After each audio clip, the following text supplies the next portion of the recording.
The story of Tu Diep does not open with fireworks, riches, or applause. It begins quietly, like dawn breaking over a tired countryside.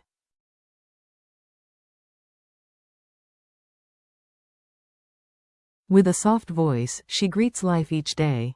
"Hello everyone. I wish you all good health and peace."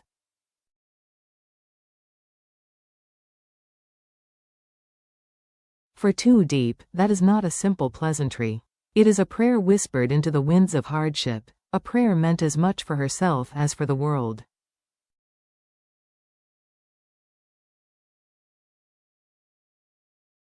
A new chapter was unfolding, one she never chose, but one she embraced nonetheless.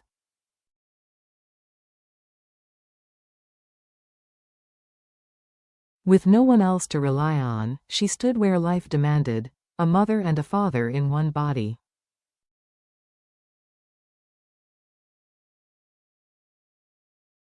The weight was heavy, but within her a gentle strength glowed. She carried the quiet conviction that love alone could form a family, even when loneliness shadowed her days.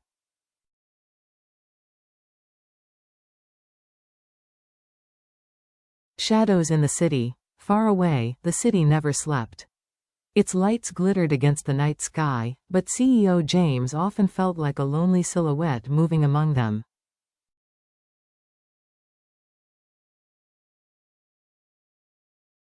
His world was built on numbers, contracts, endless meetings, betrayals disguised as handshakes.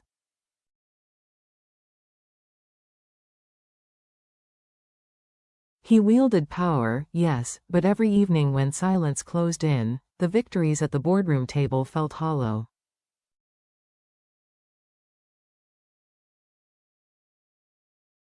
What he missed most was not applause or profit, it was the warmth of Tu Diep's smile, the kind of smile that reminded him there was still something pure beyond the walls of his empire.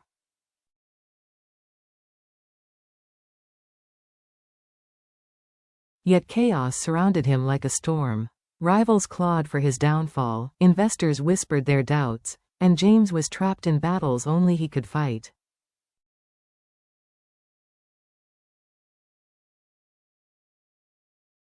He remained far from the woman who anchored his heart, not because he wanted to be, but because ambition had chained him.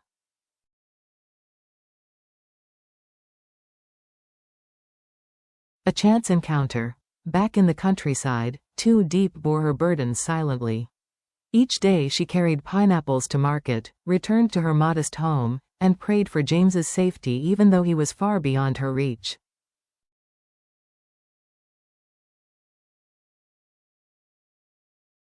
Life was hard, but predictable, until one afternoon altered everything. Among the crowded market stalls, she spotted a little girl no older than 6.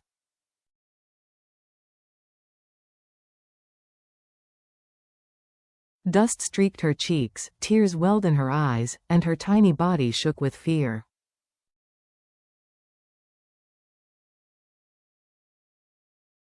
Shoppers walked past without a second glance. No one claimed her. No one cared to stop.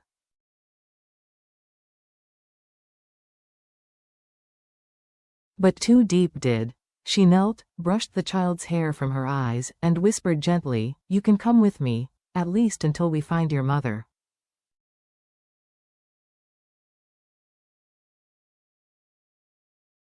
The girl, Ni, clung to Tu Diep's hand with the desperation of someone who had been waiting all her life for a safe embrace.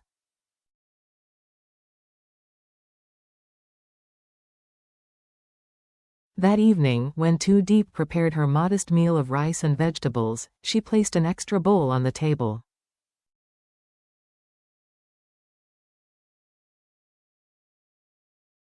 Ni smiled, a small, tentative smile, but it was enough to split open something inside Tu Diep, wider than she ever expected.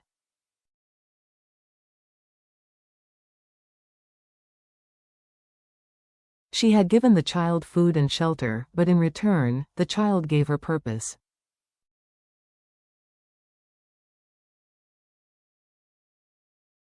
A mother by choice. Days blurred into weeks. Tu Diep began to work harder, not only for herself but for the little girl who now called her mother in a trembling, hopeful voice.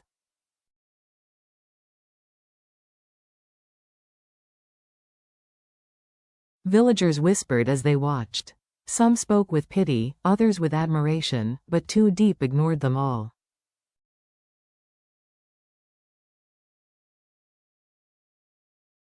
For her, love was not bound by blood. It was a choice, the choice to protect, to nurture, to give hope.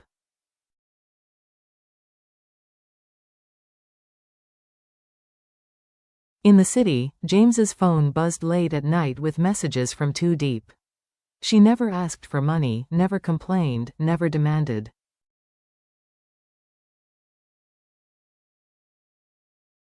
Instead, she sent him a simple photo, herself holding me, both of them smiling under the sunlight.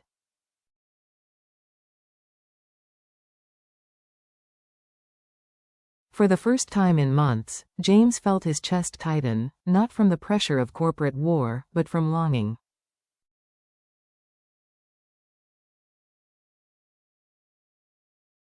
Who is she? He asked hoarsely on their next call. A child who had no one, Tu Diep replied softly.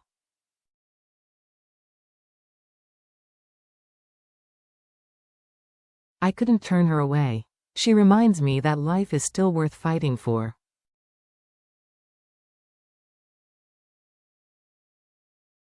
On the other end of the line, James listened in silence. Nee's laughter drifted faintly in the background, light, innocent, and more powerful than any business triumph.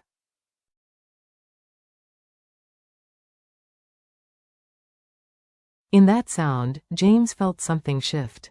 The endless meetings, the hollow victories, the pursuit of wealth, all of it paled compared to the life waiting for him in a quiet countryside village.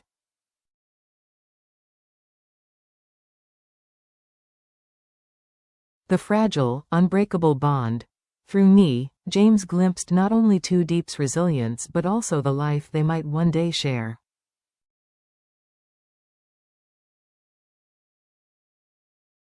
A life where laughter rang louder than silence, where love triumphed over fear.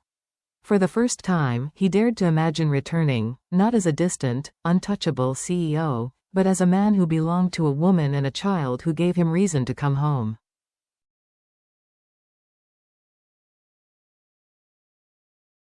It wasn't duty or ambition that pulled him back. It was a little girl's smile and the unwavering strength of the woman who had chosen to love without hesitation.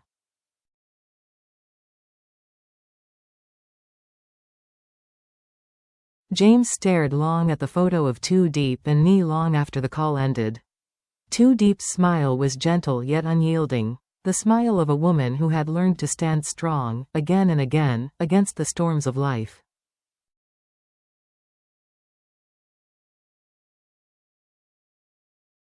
And Nee's innocent face pressed against her side told a truth he could no longer ignore. His empire of glass and steel meant nothing if he couldn't share it with them.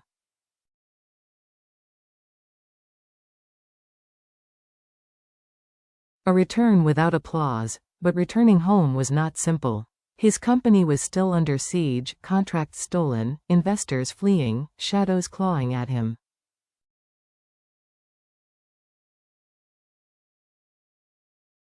Yet the more he fought, the more he realized his true strength no longer resided in skyscrapers or strategy.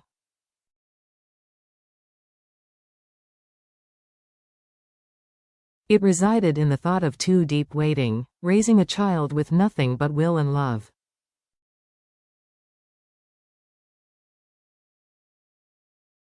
One night, after another grueling meeting, James left his office. His driver waited, but James waved him off.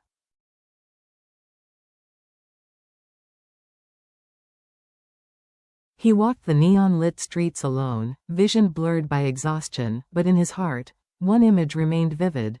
Tu Diep's hands cradling Nee's head, her voice humming a lullaby.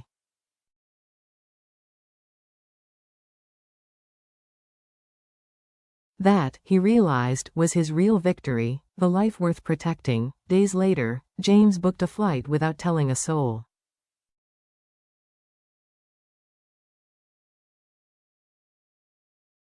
No grand return, no cameras, no audience. Only the longing to see her. As the car wound toward Tu Diep's modest home, his heart pounded not with fear of failure but with anticipation.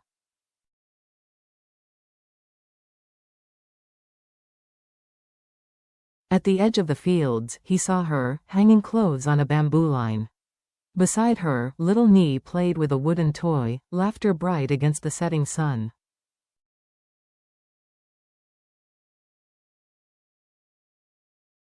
James did not move at first. He simply watched, letting the warmth of belonging seep into his tired soul.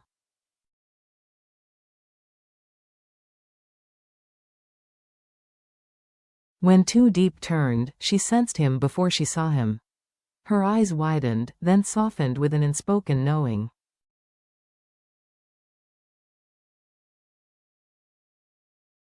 "Diep," he whispered, his voice trembling, "I'm home." She did not rush to him or scold him for leaving so long.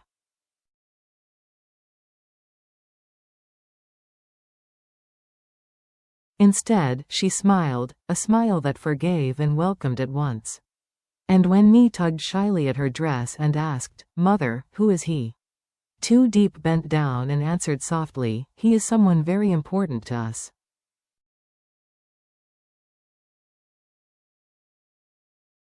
A second chance. That night, crickets sang under the oil lamp's glow as James sat beside her.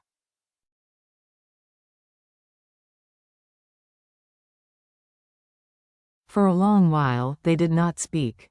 Finally, Tu Diep broke the silence. "You look different, James."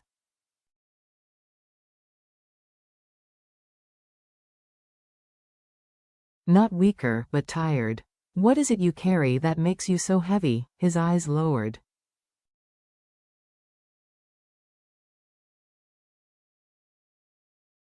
"My company is collapsing. Rivals are stealing contracts. Investors have pulled out."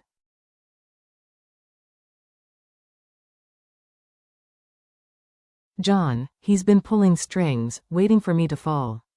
But none of it hurts as much as the thought of losing you."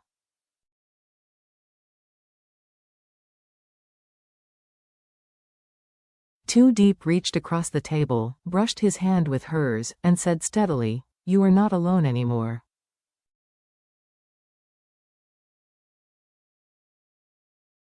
"Whatever storm is coming, you don't face it by yourself." Her words cut deeper than any corporate promise.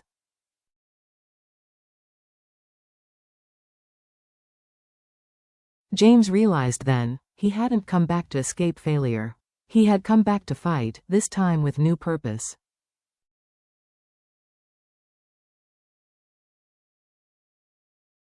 The threat returns. The following morning, James walked Nee to the market with Tu Diep.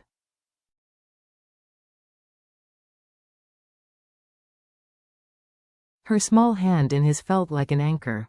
Villagers whispered curiously about the stranger beside her, but for once James felt no need to impress.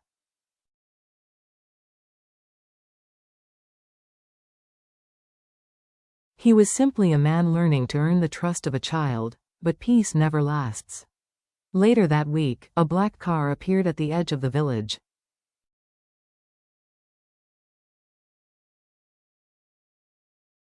The same stranger who had once shadowed Tu Diep stepped out, eyes cold.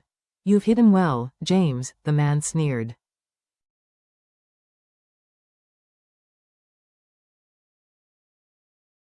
"But you can't run forever. John is waiting, and he won't stop until everything you love is ruined."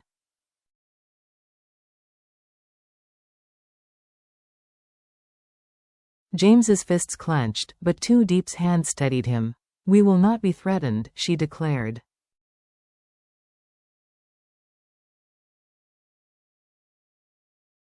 Her voice carried more steel than the man expected. "This is our home." The stranger smirked, his gaze briefly flicking toward Nee before he returned to the car.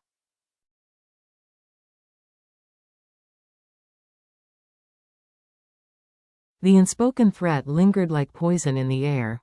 "This," James muttered heavily, "is why I feared coming back."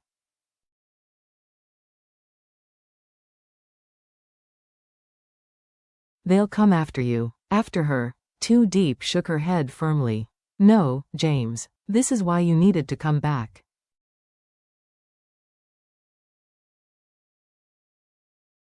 Because together, we are stronger than any fear. For the first time in weeks, James drew a full breath.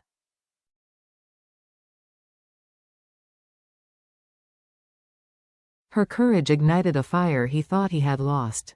If John wanted war, James would fight, but not for pride, not for wealth.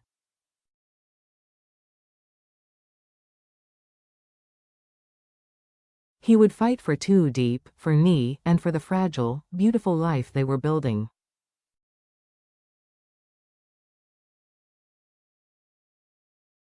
What truly matters? In a world obsessed with titles, money, and recognition, James discovered a deeper truth. True wealth is not measured by numbers on a screen.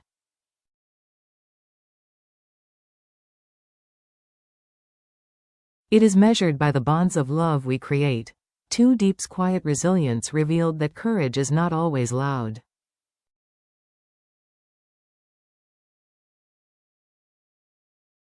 Sometimes it is the steady hand comforting a child, or the voice that whispers faith into a weary heart.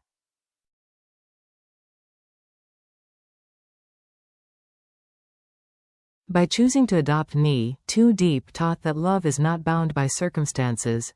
It is an act of courage, a decision to care even when the future is uncertain.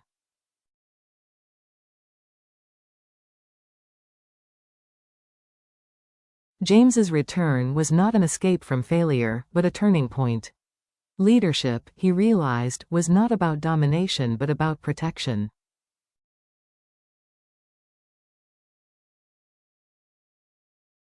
His greatest legacy would not be his empire, but the home he chose to build with the woman and child who had given him a second chance.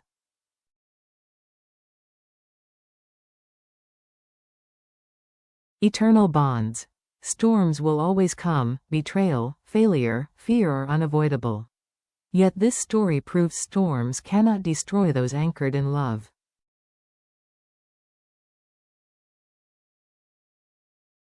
Nie was not just a child in need of shelter.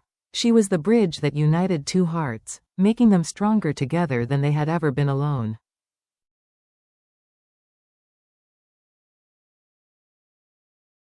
Success may fade, wealth may vanish, but the bonds of the heart endure. Tu Diep, James, and little Nie show us that family is not defined by blood, but by presence, by choice, and by the courage to stand together in the face of uncertainty.